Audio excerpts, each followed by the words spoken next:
sebenarnya kan kita tujuan utamanya untuk ibadah kepada Allah. Ya. Sehingga 24 jam itu kita harus ibadah.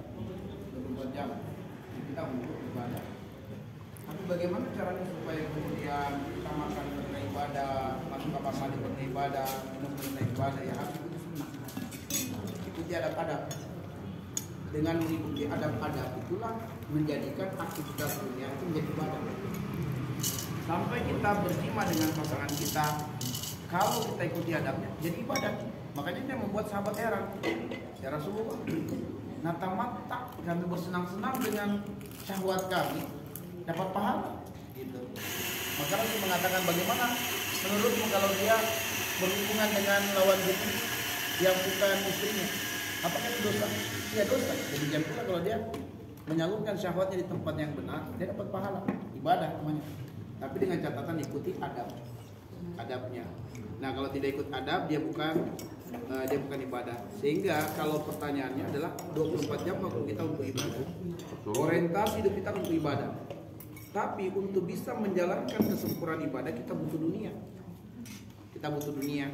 Makanya Allah mengatakan di surat Al-Maidah ayat 35, ya ayyuhalladzina amanu taqullaha wa battagu ilaihil wasilah wa jahidu fisabilillah la'allakum tattaqun la'allakum tuflihun. Kata Allah, wahai orang yang beriman, bertakwalah kepada Allah, jadikanlah potensi-potensi dunia sebagai wasilah untuk menuju Allah, dan jadikanlah duniamu sebagai jalanmu berjihad supaya kamu dapatkan keberuntungan.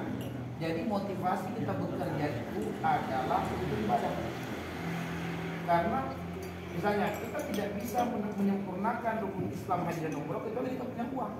Tapi uang bagaimana cara kita dapat? Yang penting kita bekerja, jadi kita berusaha. Kita tidak bisa menjalankan rukun Islam dengan berzakat, ya kalau kita nggak punya uang. Dan uangnya juga harus memenuhi nisabnya, baru bisa kita berzakat. Nah itu berarti kita harus punya uang.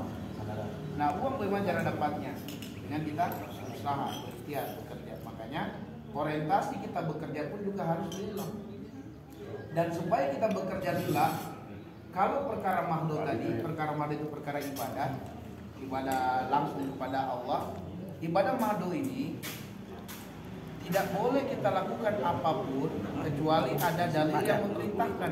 Belum berani deh. Ya. Jadi kalau ibadah mahdoh, jangan kerjakan sesuatu apapun sampai ada dalil yang memerintahkan. Ibadah mahdoh. Tapi kalau ibadah ghairu mahdoh, lakukan apa saja selagi tidak ada dalil yang melarang. Gitu. Selagi tidak ada dalil yang melarang, silakan kita berinovasi, berkreativitas. Dia muamalah tadi, silakan bebas. Kita mau bekerja apa saja silakan, yang penting tidak bertentangan dengan syariat. Nah kalau mahdoh tadi, jangan lakukan apapun dalam ibadah mahdoh kecuali ada dalilnya, ada dasarnya. Nah kalau ibadah ghairu mahdoh, lakukan apa saja, yang penting tidak ada dalil yang melarang. Nah, tapi belum diporsikan gitu. Karena kan kalau misalnya anggaplah misalnya mahdoh sunnah, kan kita lakukan 2 rakaat dengan misalnya 1000 rakaat, itu kan sama-sama ada perintahnya, cuma satu adalah yang basic, satu yang lain. Pertanyaan saya tadi adalah, ada nggak ulama itu mengspesifikasi sehingga ada porsi? Kalau tadi kan masalah doa sama ikhtiar tadi 2/3, 1/3. Ini kan clear nih. Ya. Mahdoh itu kan banyak. Kalaupun kita ngikutin juga barangkali juga nggak cukup waktunya kan gitu. Ada nggak porsi yang disampaikan ulama? Allah saya belum tahu itu, tetapi yang disebutkan oleh para ulama memetakan hidup menjadi pribadi takwa itu dengan mengenali 5 hukum dalam fikih. Ada wajib, ada sunnah, ada mubah, ada makruh, ada haram. Jadi kita cuma diajarkan rumusnya. Kalau wajib, laksanakan dan sempurnakan. Sempurnakan betul tuh. Misalnya sholat itu wajib. Sempurnakan waktunya di awal waktu, tempatnya di masjid, caranya berjamaah. Sempurnakan, itu yang ada dalam Al-Quran. Kalau perkara sunnah, perbanyak dan variasikan. Perbanyak sesuai, nggak ada batas sampai berapa banyak.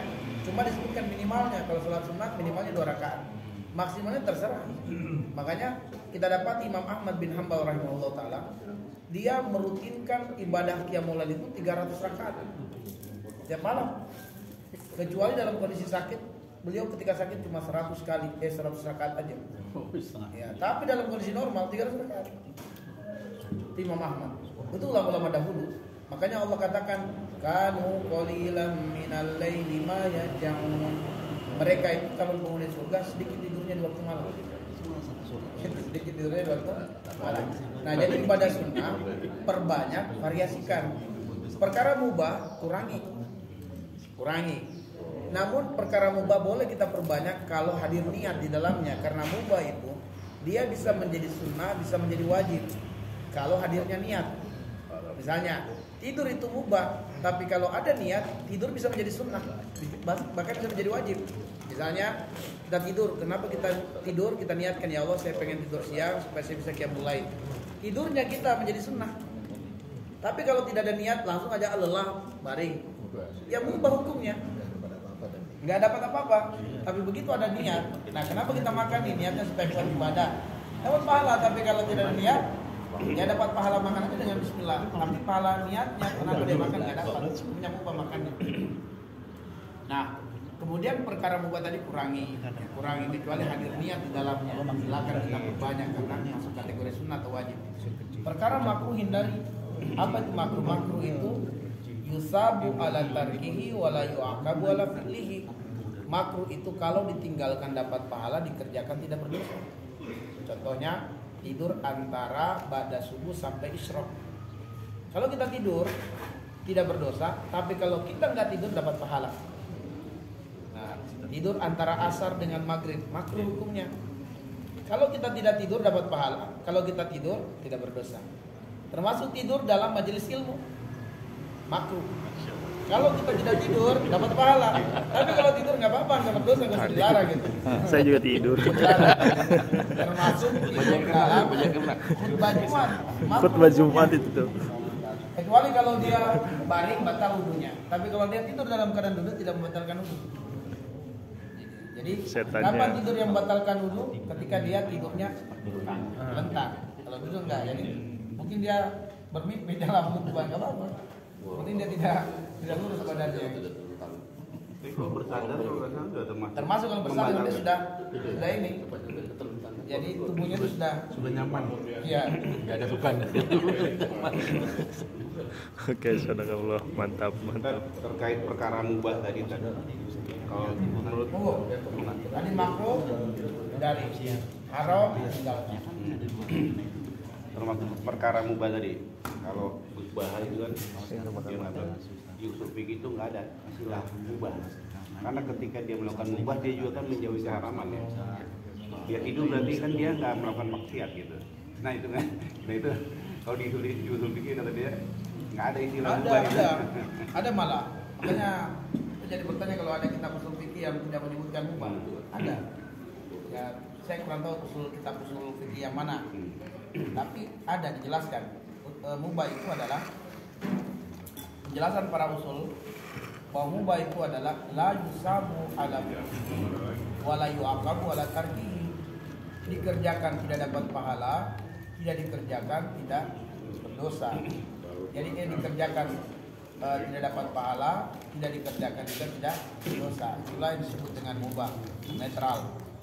Nah, ya contohnya tadi tidur, olahraga, nonton, main HP, baca WA, itu semua mubah.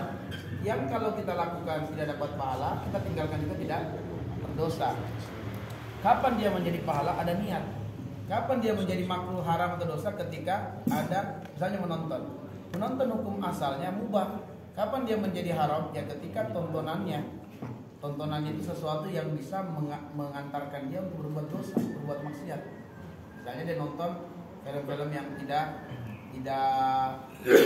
bagus lah gitu ya, yang menjadikan dia setelah itu memudahkan berzina. Maka ini menjadi wasilah terjadinya keharaman. Kata para ulama, status mubah berubah jadi hukum karena al-wasailu laha ahkamul maqasid. Wasilah itu yaitu sesuatu yang hukum asalnya mubah, kalau dia menjadi wasilah haram maka dia menjadi haram. Kalau dia menjadi wasilah makruh dia makruh. Kalau dia menjadi wasilah sunnah dia sunnah. Karena itulah al-wasail laha ahkamul maqasid. Wasilah dihukumi sesuai dengan tujuannya. Nah kalau nggak ada tujuan statusnya mubah. Nah sehingga kata para ulama lagi, ma la yatimmu al-haram illa bihi fahuwa haram. Kalau ada sesuatu yang menjadi sebab termudahnya perbuatan haram terjadi, maka sesuatu itu menjadi haram hukumnya. Ketika Allah mengatakan la taqrabu zina, jangan mendekati zina, maka perbuatan apa saja yang mengantarkan orang berbuat zina, meskipun dia tidak berzina, jadi haram hukumnya. Misalnya menonton film porno, itu akan mengantarkan dia berbuat zina walaupun dia tidak berzina, maka hukum statusnya haram karena dia bisa menjadi pengantar orang untuk melakukan perbuatan haram. Ada Pak, kalau arti Pak dalam kitab ini.